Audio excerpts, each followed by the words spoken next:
Good morning students, welcome to Yogdan batch. आज के session में हम आपका वर्ब चैप्टर कंप्लीट करवाएंगे। जो स्कूल वाले स्टूडेंट्स हैं जल्दी से लिंक को शेयर कर दें ताकि और स्टूडेंट्स जो स्कूल वाले हैं उनके पास मैसेज कन्वे हो जाए। और सब स्टूडेंट्स के लिए एक सजेशन है यहाँ से कि जो भी सेशन को वॉच करते हैं तो प्लीज़ सीक्वेंस में वॉच करें ताकि कहीं भी उन्हें किसी भी पार्ट में प्रॉब्लम ना आए।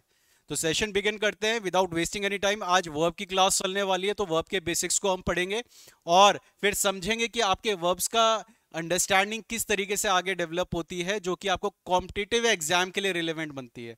क्योंकि स्ट्रक्चर अगर हम सेंटेंस के बारे में बात बोले तो मैंने आपको स्टार्टिंग में बताया था सब्जेक्ट वर्ब ऑब्जेक्ट का होता है, और मैंने बताया था आपको कि ये जो इंग्रेडिएंट है सारे के सारे पार्ट्स ऑफ स्पीच है सब कहीं ना कहीं सब्जेक्ट वर्ब ऑब्जेक्ट से ही निकले हैं। अब जैसे अगर सब्जेक्ट के बारे में बात बोले तो नाउन के बारे में बात बोली जा रही है तो नाउन से ही आपके क्या निकले हैं, आपका प्रोनाउन आता है, नाउन से ही आपका एडजेक्टिव आता है, वैसी वर्ब है, वर्ब से आपका एडवर्ब आता है। तो कहीं ना कहीं ये सारे के सारे कनेक्टेड रहते हैं। तो वर्ब जो है आपका बहुत इंपॉर्टेंट हो जाता है जब आपको अदर चैप्टर भी पढ़ने हो। तो ये सारा का सारा कनेक्ट आपका टेंस से भी होने वाला है। तो स्टार्टिंग में जैसे मैंने आपको बताया था कि स्ट्रक्चर जब भी फॉर्म करते हैं सब्जेक्ट वर्ब ऑब्जेक्ट का होता है। आज बेसिक्स को क्लियर करते हैं और चलेंगे आगे आने वाले टाइम में एडवांस लेवल पे भी, उसको भी हम आगे कवर करेंगे। सो आज का सेशन जो है वर्ब का है। सबको ध्यान देना है। स्कूल वाले जो स्टूडेंट है कॉम्पिटिटिव वाले हैं नोट्स जरूर अच्छे से बनाएं। जितने भी स्टूडेंट सेशन को वॉच करते हैं नोट्स जरूर बनाएं। जिस भी दिन स्कूल में विजिट करने का होगा तो सबके नोट्स रेगुलरली चेक होंगे, ठीक है।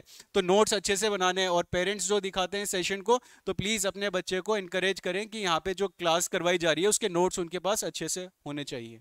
चलो सेशन को बिगिन करते हैं। वर्ब चैप्टर चल रहा है तो वर्ब के बारे में थोड़ा सा मैं बता देता हूं। देखो जब वर्ब के बारे में बात होती है वर्ब एक बात बोलता है कि टेल्स अस, ये क्या बताता है हमें, tells us what a person animal thing is doing. मतलब कि एक पर्सन एनिमल थिंग क्या कार्य कर रहे हैं। बट एक बात समझना, ये मत सोचना कि सिर्फ कार्य ही बताएगा। कई बार हम वर्ब को अलग तरीके से भी यूज करते हैं। अगर यहाँ पे बात बोली जाए कि कपिल के बारे में बात बोली, एग्जाम्पल में अ बनाना बोला हुआ है। अब हमने बोला ईटिंग है, ईटिंग क्या है हमारे पास वर्ब है। बट स्टिल अगर हम इस को भी लेके चलेंगे तो ये भी वर्ब होने वाले हैं। तो वर्ब का भी क्लासिफिकेशन बोले तो मैं दो तरीके से बोल सकता हूं। अगर वर्ब को भी बोलें तो आपके पास मैं दो तरीके से बोल सकता हूं कि एक तो आपका ये जो बी की फॉर्म्स होती हैं ये भी आपका एक वर्ब है। हालांकि मॉडल्स भी आएगा भी आने वाली क्लासेस में। और अगर मेन वर्ब के बारे में बात बोलें तो ये भी वर्ब है। अगर मेन वर्ब आया है तो मेन वर्ब मतलब क्या बता रहा है, जिसमें एनर्जी लगती है, जिसमें एक्शन जो भी हो रहा है एनर्जी लग रही है, तो वो क्या हो जाएगा आपका मेन वर्ब होने वाला है, ठीक है। और अगर बी की फॉर्म्स बोले तो इसमें कोई आपकी एनर्जी का यूटिलाइजेशन नहीं होता है। तो ये बी की फॉर्म्स अलग होंगी और मेन वर्ब अलग होने वाली है। हालांकि यहाँ डेफिनेशन में आपके सामने क्या प्रेजेंट करा है, a verb is a word that tells us what a person animal और थिंग इज डूइंग। कि मतलब एक पर्सन एनिमल जो थिंग है वो कोई कार्य कर रही है। अब यहाँ पे ईटिंग है, ईटिंग से हमें मालूम चल रहा है कि खाने के बारे में बात हो रही है।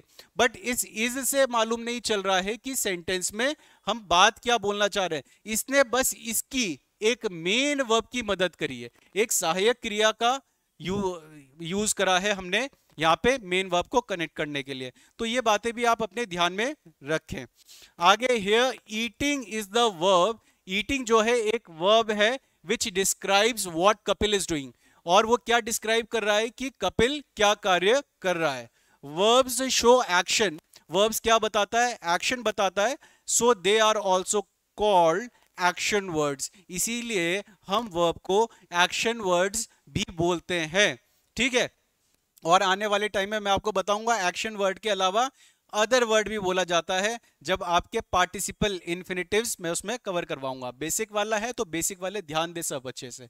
सम verbs do not show action. कुछ आपके ऐसे वर्ब होते हैं जो एक्शन को नहीं दिखाते एंड इंडिकेट एग्जिस्टेंस और state of being like appear, seem etcetera.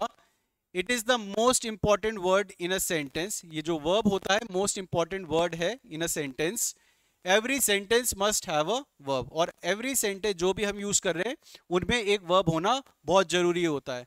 अब ये वाला जो पॉइंट है ना, इसमें मैंने दो तारे बना रखे हैं, यहाँ पे दो तारे, इसको मैं करवाऊंगा बट अभी आने वाली क्लासेस में करवाऊंगा, क्योंकि कई बार हम वर्ब का यूजेज जो करते हैं लिंकिंग वर्ब की तरह करते हैं, और जब लिंकिंग वर्ब की तरह होगा ना तो उनके रूल्स अलग बनने वाले हैं, तो इसीलिए उनकी क्लास जो होने वाली है मैं थोड़ी एक अलग लेके चलूंगा, बट आज जो बेसिक कर रहे हैं उनको कवर करेंगे। अब हिंदी वाले यहाँ पे स्क्रीनशॉट ले सकते हैं और ये बात भी देख सकते हैं कि हिंदी में वर्ब के अंत में ना आता है, जैसे लिखना, पढ़ना, कूदना इत्यादि। तो इस तरीके से आपके क्या बनते हैं, ये आपका क्या होता है, वर्ब होता है। ठीक है, आगे चलते हैं नेक्स्ट पार्ट में।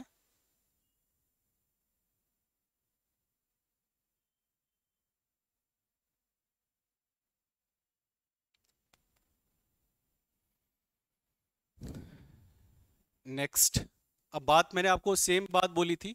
सो verb is the most important part of the English language.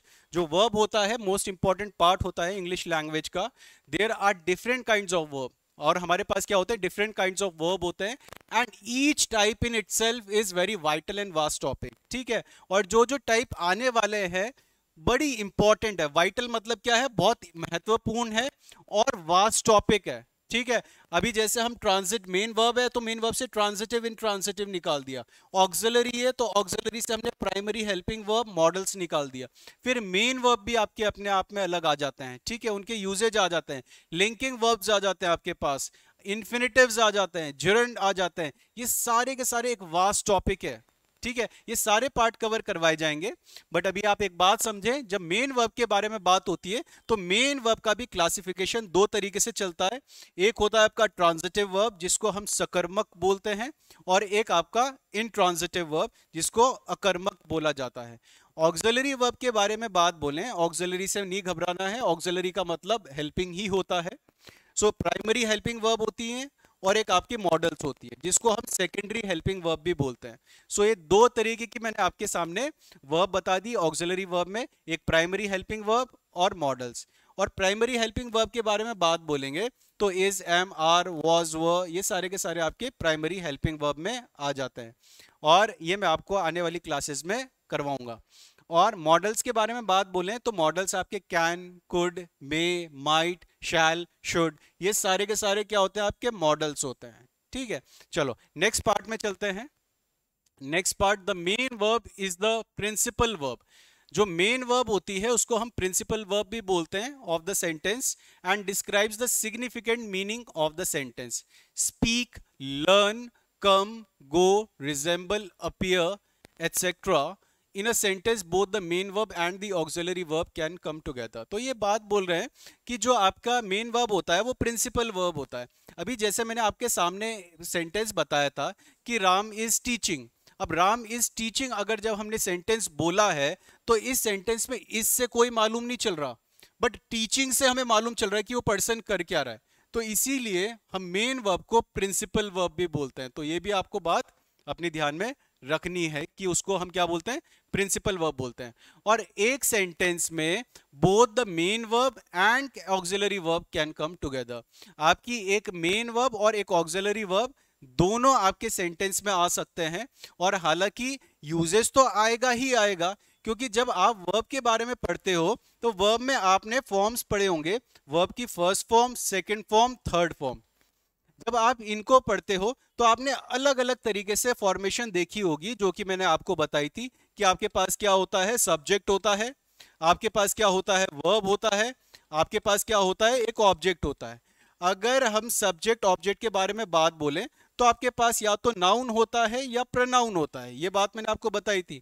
अब वर्ब के बारे में जब बात बोलते हैं तो वर्ब अगर हम बात बोले तो वर्ब या तो आपका एक हेल्पिंग वर्ब होगा इसमें, या फिर मेन वर्ब होगा। अगर हेल्पिंग वर्ब है तो इसके पीछे आपको एक मेन वर्ब मिलने वाला है ही है, तो इसमें कोई कॉम्प्रोमाइज नहीं होने वाला है। अब देखो, आपने पास्ट इंडेफिनेट पढ़ा होगा, तो पास्ट इंडेफिनेट में जब आपने सेंटेंस बनाते हो तो सब्जेक्ट के साथ आप क्या यूज करते हो, वर्ब की सेकंड फॉर्म यूज करते हो। अगर मैं यहां पे लिखता हूं शी स्पोक, शी स्पोक, तो आप बोलोगे सेंटेंस सर सही है, आपका जो सेंटेंस है वो सही है, शी स्पोक हमने सेंटेंस लिखा। बट अगर मैं इस सेंटेंस में फॉर्मेशन कुछ इस तरीके से बना दूं, शी स्पोकन, शी स्पोकन, तो ये सेंटेंस हमारा क्या हो गया, गलत हो गया। अब गलत होने का कारण क्या है?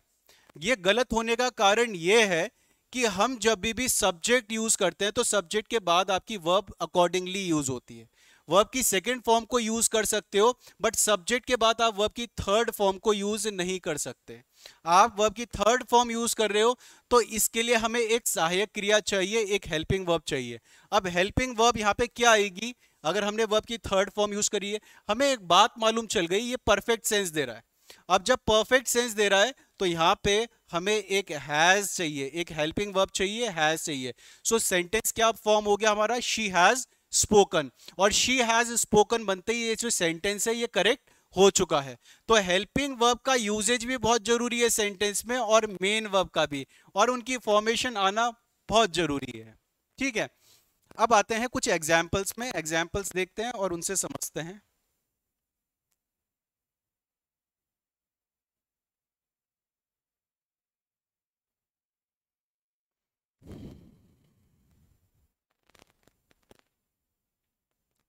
ये रहे आपके सामने एग्जाम्पल्स। अब पहला जो एग्जाम्पल है इस पे देखें, ही स्पीक्स वेरी स्लो। ठीक है, वह बहुत धीमी गति से बोलता है। स्पीक जो है आपका एक एक्शन वर्ब है, वर्ब है जो एक कार्य का होना बता रहा है। और हमें मालूम भी चल रहा है कि जब हम स्पीक के बारे में बात बोलते हैं तो एक एनर्जी का यूज हो रहा है। आई लर्न इंग्लिश डेली, मैं रोज अंग्रेजी सीखता हूं। लर्न भी आपका क्या हो गया यहाँ पे? एक्शन वर्ब हो गया है। Next, she resembles her mother, वह अपनी मां की तरह लगती है, वह अपनी मां की तरह लगती है। सो रिजेंबल आपका क्या हो गया? स्थिति सूचक वर्ब हो गया। ठीक है, बताएंगे इसको आगे डिटेल में करवाएंगे। अब यहाँ पे आपके पास ये वर्ब आया, मेन वर्ब का काम कर रहा है। It appears that, it appears that you have lost your ring, ऐसा प्रतीत होता है कि आपने अपनी अंगूठी खो दी है। अपियर एंड लॉस्ट अगेन आपका क्या है? एक्शन वर्ब है। और आपका जो स्ट्रक्चर बनता है अगेन सेंटेंस का इसी तरीके से बनता है। कुछ स्टूडेंट होंगे जिनको प्रॉब्लम आने वाली है समझने में, तो अगर आप सीक्वेंस में स्टार्टिंग के 2 लेक्चर्स देख लेंगे तो उसके बाद आपको कहीं प्रॉब्लम नहीं आएगी। ठीक है, तो सीक्वेंस में मैं बार बार इसीलिए बोलता हूं कि देखना आपका जरूरी हो जाता है। नेक्स्ट आते हैं काइंड्स ऑफ वर्ब के बारे में। जब काइंड्स ऑफ वर्ब के बारे में बात होती है तो काइंड्स ऑफ वर्ब में आपके पास मेन वर्ब के बारे में बात बोलें तो मैंने आपको बताया था आपके पास एक ट्रांजिटिव वर्ब होते हैं और एक इंट्रांजिटिव वर्ब होते हैं। अब ट्रांजिटिव वर्ब और इंट्रांजिटिव वर्ब होते क्या है उनके बारे में पढ़ते हैं। अगर ट्रांजिटिव वर्ब के बारे में बात बोली जा रही है, a verb which requires an object, एक ऐसा वर्ब जिसको एक ऑब्जेक्ट की जरूरत होती है in a sentence to convey complete meaning, to convey complete meaning is a transitive verb. In the absence of the object, the subject does not express the full meaning of the verb. कहने का तात्पर्य यह है कि ये जो verb होते हैं इनको एक ऑब्जेक्ट की जरूरत होती है। जब तक इनको एक ऑब्जेक्ट नहीं मिलेगा तब तक ये एक कंप्लीट मीनिंग आपको डिस्प्ले दे या कन्वे नहीं कर पाएंगे। तो इनको किसकी जरूरत होती है? एक ऑब्जेक्ट की जरूरत होती है। ठीक है, इन अदर वर्ड्स, एक दूसरे शब्दों में हम ये बात भी समझ सकते हैं, the verb with which an object must be used, एक ऐसा वर्ब जिसके साथ एक ऑब्जेक्ट यूज होना जरूरी हो जाता है to fully understand the meaning, ताकि हम मीनिंग को अंडरस्टैंड कर पाए, of a sentence is called transitive verb. उसको हम क्या बोलते हैं? ट्रांजिटिव वर्ब बोलते हैं। ठीक है, अब आपके सामने कुछ एग्जाम्पल प्रेजेंट कर देते हैं, एग्जाम्पल से समझते हैं। Look at the sentence to understand transitive verb. Transitive verb को आप इस तरीके से समझ सकते हैं। For example, Kanika wrote, Kanika ने लिखा। अगर आप इस सेंटेंस को पढ़ते हो तो सेंटेंस पे हमारे पास सब्जेक्ट आ गया, वर्ब आ गया।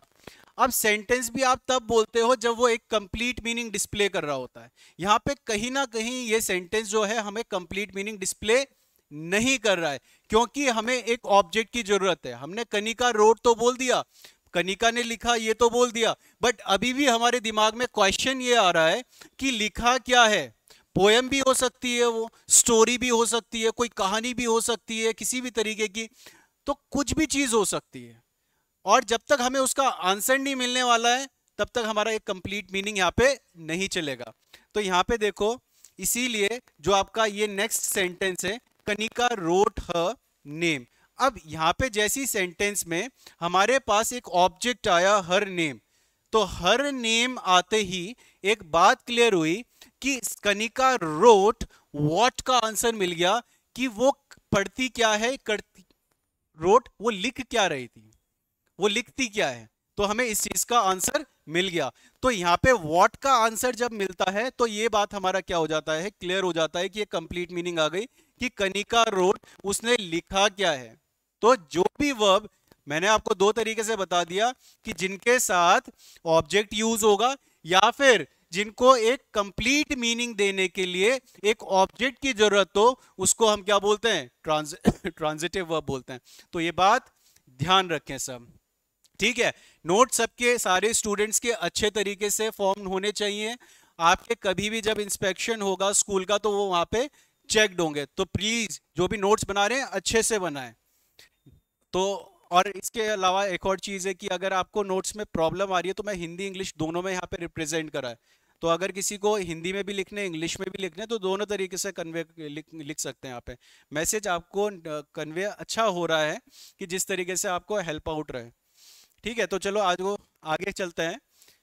Normally if we get an answer by raising a question what और whom from a verb that is a transitive verb. बात वही बोल दी जो अभी मैं बात समझा रहा था। जब आंसर आपको व्हाट और whom का मिल जाए, जब भी आपको आंसर व्हाट और whom का मिल जाए तो वो क्या होने वाला है, आपका एक ट्रांजिटिव वर्ब होगा। अब यहाँ पे देखो, शी इज ईटिंग। अब मैंने इतना सेंटेंस लिखा तो इतने सेंटेंस से मेरे दिमाग में आया यार वो खा रही है। अब क्या खा रही है, जब तक हमें उसमें ऐड नहीं करेंगे इंफॉर्मेशन, एक ऑब्जेक्ट को ऐड नहीं करेंगे, तब तक कहीं ना कहीं हमारी अंडरस्टैंडिंग में प्रॉब्लम रहेगी। तो शी इज ईटिंग, जैसे ही इसके साथ एन एप्पल जोड़ा, अब पिज्जा जोड़ा, बर्गर जोड़ा, ठीक है, चपाती जोड़ा, पराठा जोड़ा, तो वैसी जोड़ते ही एक कंप्लीट सेंस आ गया। बट अगर जब तक इसके साथ एक ऑब्जेक्ट नहीं मिलेगा तो वो कंप्लीट सेंस नहीं रहेगा। Next, he has understood the lesson. He has understood the lesson, तो यहां पे आपके अंडरस्टूड यूज करा, इसके बाद क्या, understood the lesson. Next, he bought a new mobile phone for his mother. So he bought, again verb की second form, a new mobile, आपके पास एक ऑब्जेक्ट आ गया है। मैंने बेटा आपको बताया था, स्टार्टिंग में ही बात बोली थी, स्ट्रक्चर जो बनता है सब्जेक्ट वर्ब ऑब्जेक्ट का बनता है।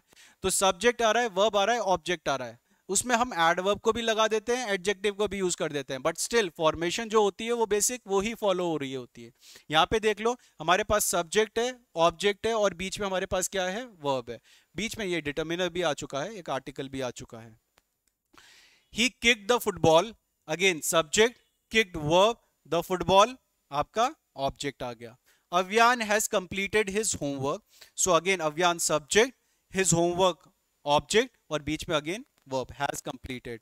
सो अव्यान हैज कंप्लीटेड व्हाट, क्या कंप्लीट करा उसने, एक होमवर्क कंप्लीट करा। तो जहां भी हमें व्हाट और whom का आंसर मिलने वाला है, जहां भी व्हाट और whom का आंसर मिलने वाला है तो वो आपका क्या हो जाएगा, transitive verb. Like I help, मैं मदद करता हूं। अब मैं किसकी मदद करता हूं, जब तक ये पूरा कंप्लीट कन्वे नहीं होने वाला है तो सेंटेंस कैसा हो जाएगा, वेग होगा, क्योंकि विदाउट ऑब्जेक्ट एक कंप्लीट मीनिंग नहीं मिल सकती। कुछ ऐसे वर्ब होते हैं जो कंप्लीट मीनिंग दे देते हैं, उनके बारे में भी हम बात करेंगे अभी। नेक्स्ट, अब इसमें काइंड्स में देख लेते हैं। काइंड्स में आपके पास फॉर्मेशन कैसे होती है इंट्रांजिटिव में। A verb which does not require an object in a sentence is an intransitive verb.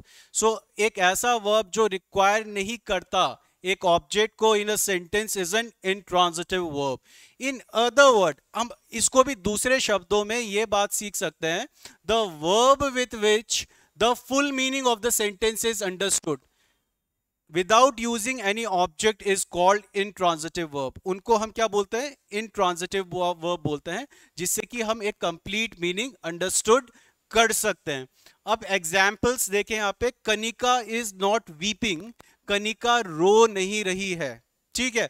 अब उसके मालूम चल चुका है कि उसका कार्य जो हो रहा है वो क्या हो रहा है, रोना है।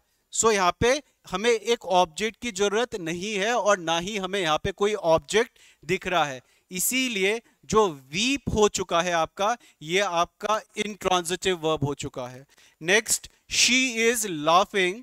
अब लाफिंग अगेन हमें यहाँ पे कोई ऑब्जेक्ट का कोई रिक्वायरमेंट नहीं है, इसीलिए यहाँ पे लाफिंग भी आपका क्या हो चुका है, एक इंट्रांजिटिव वर्ब। ऑब्जेक्ट देखो, इट हैज रेन, कोई ऑब्जेक्ट नहीं है, intransitive verb. The sun shines, again एक ऑब्जेक्ट नहीं है, आपका intransitive verb. Birds chirp in the morning, object नहीं है, अगेन इंट्रांजिटिव वर्ब। अब कुछ स्टूडेंट इस बात को दिमाग में मत बिठा लेना कि वो ये सोचने लग जाए कि सर यहाँ पे birds chirp in the morning लिखा है, ये आपका इन द मॉर्निंग आपका ऑब्जेक्ट है। बेटा इसको ऑब्जेक्ट तो बोल सकते हो, आप ऑब्जेक्ट बोल सकते हो, बट ऑब्जेक्ट ये दूसरा ऑब्जेक्ट है। आपको ये समझना पड़ेगा कि ऑब्जेक्ट होते हैं ये अलग अलग तरीके के होते हैं। अगर मैं एक एग्जाम्पल लिखता हूं, अंडरस्टैंड करना, अच्छे से करना, ठीक है। अब एक एग्जाम्पल है आपके सामने, एक एग्जाम्पल लिखा मैंने, शी ईट्स, क्या लिखा है, शी ईट्स लिखा है। और शी ईट्स व्हाट, अगर इसका आंसर क्या मिलता है हमें, किस क्या ईट करती है, she Yeats mango, she Yeats mango in the class. इसके आगे मैंने ऐड क्या कर दिया है आपके पास, इन द क्लास, क्या कर दिया, इन द क्लास। अब बात को आप समझना अच्छे से कि हमारे पास क्या आया यहाँ पे, एक सब्जेक्ट है, वी हैव सब्जेक्ट। इसके बाद हमारे पास क्या है, यहाँ पे एक वर्ब है, और वर्ब के बाद हमारे पास क्या है, एक ऑब्जेक्ट है। क्या है, एक ऑब्जेक्ट है। अब बात की कहानी को समझना कि यहाँ पे ये जो इन है हमारे पास, इट्स अ प्रीपोजिशन। ये हमारे पास क्या है, एक प्रीपोजिशन है, और प्रीपोजिशन के बाद हमारे पास क्या है, अगेन एक ऑब्जेक्ट है। क्या है, एक ऑब्जेक्ट है। ये भी ऑब्जेक्ट है, ये भी ऑब्जेक्ट है। आपको बात ये समझनी है कि जब आंसर हमें व्हाट का मिलता है, तो ये व्हाट का आंसर कौन देता है, ये वाला एक ऑब्जेक्ट देता है। तो इस वाले व्हाट का आंसर किससे मिला, इससे मिला। ये जो आंसर हमें मिल रहा है यहाँ पे, ये हमारा वेयर का आंसर है, कि वो खाती है। वो क्या खाती है, पहला क्वेश्चन तो हमारे दिमाग में ये आया, तो हमें आंसर क्या मिला, मैंगो खाती है। वो क्या खाती है, मैंगो खाती है। But she eats where, she eats where, तो वेयर के अगर आंसर के बारे में बात बोले तो हमें आंसर क्या मिला, इन द क्लास मिला। अब बात को समझना, बहुत समझने वाली बात है कि यहाँ पे अगर बात बोले, ये ऑब्जेक्ट तो है, बट ये एक प्रीपोजिशन का ऑब्जेक्ट है। क्या है, एक प्रीपोजिशन का ऑब्जेक्ट है। तो ऑब्जेक्ट भी अपने आप में अलग होता है। अब यहाँ पे हमारे पास क्या है, ये प्रीपोजिशन है। बात समझनी है सबने अच्छे से कि जब प्रीपोजिशन है और इसके बाद हमने एक ऑब्जेक्ट को यूज करा है, तो ये अपने आप में क्या बन चुका है, एक फ्रेज बन चुका है। इसीलिए हम इसको, कई बुक्स में आपने देखा होगा, जो स्कूल की भी बुक्स रहती है, प्रीपोजिशनल फ्रेज करके कुछ लिखा हुआ रहता है, इस तरीके से प्रीपोजिशनल फ्रेज। तो घबराने वाली बात क्या है इसमें कि प्रीपोजिशनल फ्रेज है, तो प्रीपोजिशन से बना हुई एक कुछ ग्रुप ऑफ वर्ड है, तो उसी को हम क्या बोल देते हैं, प्रीपोजिशनल फ्रेज बोल देते हैं। बट अगर इसके फर्दर क्लासिफिकेशन के बारे में भी बात बोलें, ये फ्रेज भी अपने आप में एक पार्ट्स ऑफ स्पीच का पार्ट प्ले करती है। अगर पूछा जाए आप सबसे तो बताएं इसमें हम किस पार्ट में इसको यूज कर रहे हैं। देखो व्हाट का आंसर मिला, ऑब्वियसली हमें एक नाउन मिल चुका है, एक अंडरस्टैंडिंग हमें वहां पे मिल चुकी है।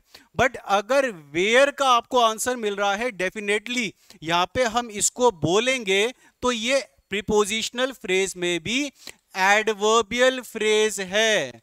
क्या है, एडवर्बियल फ्रेज है। तो प्रीपोजिशनल, पहले तो हमने बोला प्रीपोजिशन के साथ ऑब्जेक्ट मिला, फिर हमने दूसरी बात सीखी कि ये इसको प्रीपोजिशनल फ्रेज भी बोला जा सकता है, फिर तीसरी बात हमने सीखी कि हम इसको एडवर्बियल फ्रेज भी बोल सकते हैं। तो अंडरस्टैंडिंग बेटा आप सबकी कुछ इसी तरीके से चलने वाली है, सबको समझना है। मैं कभी भी बोलता हूं कि सेंटेंस को फ्रेम कर रहे हो तो उसको तोड़ दो, जितना आप डिसइंटीग्रेट करोगे, जितना तोड़ोगे, उतनी अंडरस्टैंडिंग आपकी डेवलप होगी। तो यहाँ पे आपका फॉर्मेशन देख रहे हो आप सब कि first you have subject, then verb, then object, and then we have a prepositional phrase जिसको आप एडवर्बियल फ्रेज भी बोलते हो। ठीक है, चलो अब वापस चलते हैं अपने कहानी में। जो हमारी कहानी चल रही थी, कहानी रही हमारी, इससे तो आगे चल चुके थे ना कहानी में। कहानी ये रही, तो कनिका के बारे में बात चल रही थी, तो ये था आपके पास इंट्रांजिटिव वर्ब। यहाँ पे देख लो एग्जाम्पल्स आपके सामने हैं। तो birds chirp in the morning, example क्या है, birds chirp in the morning. अब देखो, अब आपको समझ में आ रहा होगा, चिड़िया का जो चहचहाना होता है उसको चर्प बोला जाता है, और चर्प के बाद इन द मॉर्निंग है, ऑब्जेक्ट तो है। अब जिन स्टूडेंट ने बोला ऑब्जेक्ट, उनकी बात सबकी सही है, बट ये ऑब्जेक्ट जो है एक प्रीपोजिशन का ऑब्जेक्ट है। आपको बात समझनी है कि ये जो ऑब्जेक्ट यूज करा गया है ये एक प्रीपोजिशन का ऑब्जेक्ट है। तो यहां पे इसको भी हम क्या बोलेंगे, इंट्रांजिटिव वर्ब।